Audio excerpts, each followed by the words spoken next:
ប្រវត្តិប្រាសាទសម្បូរព្រៃគុកប្រាសាទសម្បូរព្រៃគុក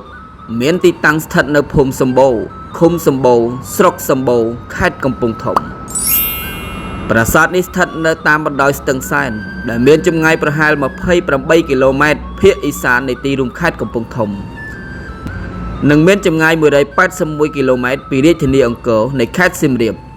និងមានចម្ងាយប្រហែល170គីឡូម៉ែត្រពីប្រាសាទព្រះវិហារនៃខេត្តព្រះវិហារនិងមានចម្ងាយប្រហែល196គីឡូម៉ែត្រពីរាជធានីភ្នំពេញប្រាសាទសម្បូរព្រៃគុកជាប្រភេទរមណីយដ្ឋានវប្បធម៌និងប្រវត្តិសាស្ត្រដែលមានចម្ងាយប្រមាណ37គីឡូម៉ែត្របត់ស្ដាំតាមសាលាវិស័យកាត់តាមផ្លូវបោះស្រមោចផ្លូវនេះពេលរដូវវស្សាលិចទឹកតែយើងអាចធ្វើដំណើរឆ្ពោះទៅស្រុកសម្បូរបានប្រាសាទនេះសាងសង់លើដីរាបស្មើមានទំហំ3000ហិកតារមណីយដ្ឋានសម្បូរព្រៃគុកជារាជធានីចាស់ឈ្មោះហៅថាអ៊ីសានបុរៈឬសម័យនោះជាមជ្ឈមណ្ឌលនៃព្រហ្មញ្ញសាសនាដើម្បីឧទ្ទិសថ្វាយដល់ព្រះសិវៈឬព្រះឥសូរនិយមក្រុមប្រាសាទនេះសាងសង់អំពីឥដ្ឋតាន់និងថ្មបាយក្រៀមលម្អដោយចម្លាក់ពីលើឥដ្ឋចាក់ពុម្ពដោយបាយអជាផ្ទាំងអំពីឥដ្ឋតែបច្ចុប្បន្នរបេះអស់មួយចំនួនប្រអប់ទ្វារធ្វើអំពីថ្មភក់ទាំងអស់ប្រាសាទនេះក៏សាងឡើងនៅរជ្ជកាលព្រះបាទឥសានវរ្ម័នទី1នៅក្នុងសតវត្សទី7គ្រិស្តសករាជ616-635នាសម័យចេនឡា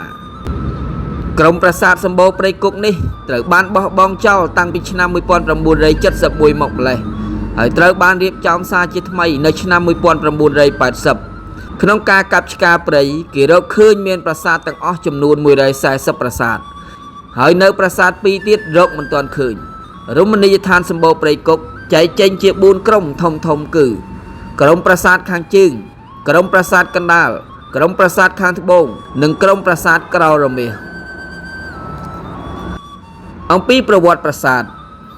រាជធានីបុរាណត្រូវបានរកឃើញនៅពេលបច្ចុប្បន្ននេះត្រូវបានគេកំណត់ថាជាអ៊ីសានបុរៈដែលជារាជធានីនៃសម័យចេនឡានៅក្នុងសតវត្សទី7ចេនឡាជាអតីតសមណ្ឌរដ្ឋនៃនគរភ្នំនោះគឺជារដ្ឋមួយដំបូងនៅក្នុងតំបន់អាស៊ីអាគ្នេយ៍ប៉ុន្តែវាបានបាត់បង់ទៅវិញដោយសារការធ្វើចម្បាំងជាមួយអាណាចក្រភ្នំ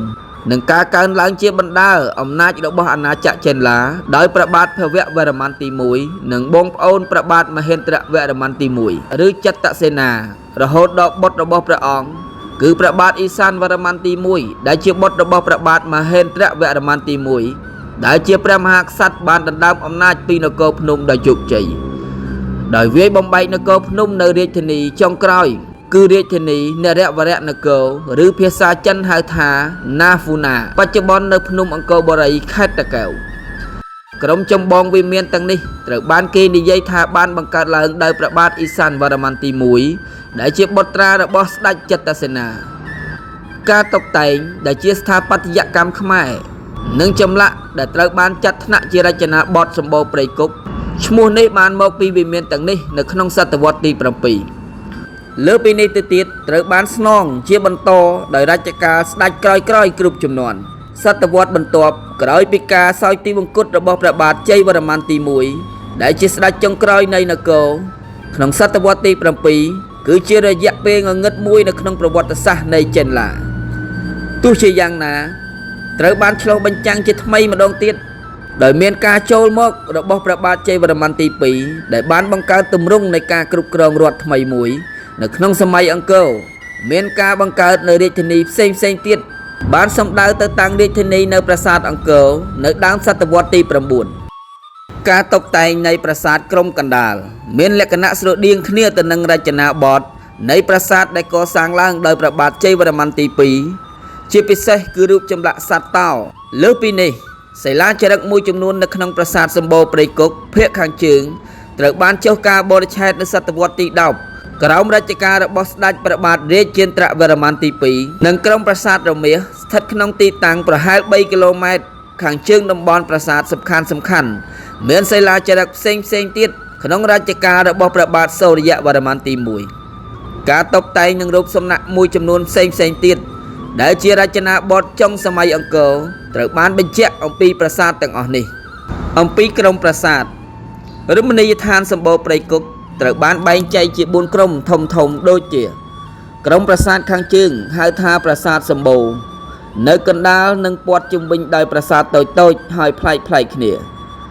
ក្រុមប្រាសាទកណ្ដាលហៅថាប្រាសាទតោប្រាង្គប្រាសាទកណ្ដាលមានទ្វារចូលពីទិសខាងជើងឯទ្វារបើកពីទិសមួយទៀតជាទ្វារបញ្ឆោតនៅត្រង់ក្បាលជណ្ដើរទាំង4មានរូបតោអង្គុយបញ្ឈរជង្គង់2ក្នុងទិសនីមួយៗហៅថាទេវកថានៅភាគខាងលិចនៃប្រាសាទតោមានក្រុមប្រាសាទតូចៗជាច្រើនទៀត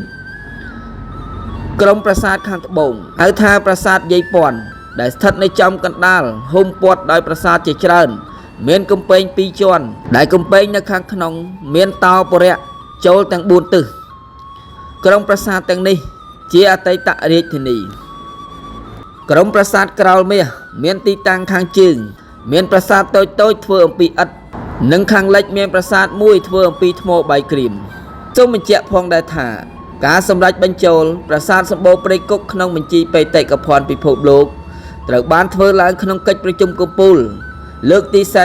41នៃគណៈកម្មាធិការបេតិកភណ្ឌពិភពលោកដែលប្រារព្ធឡើងនៅថ្ងៃទី2ដល់ថ្ងៃទី12ខែកក្កដាឆ្នាំ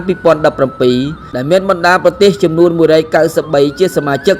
និង21ប្រទេសជាគណៈកម្មការអចិន្ត្រៃយ៍បានសម្រេចអនុម័តបញ្ចូលប្រាសាទសម្បូរព្រៃគុកជាសម្បត្តិបេតិកភណ្ឌពិភពលោកនាវេលាម៉ោង 9:40 នាទីម៉ោងនៅកម្ពុជាយប់ថ្ងៃទី8ខែកក្កដាឆ្នាំ2017នៅទីក្រុងក្រាកូវីប្រទេសប៉ូឡូញ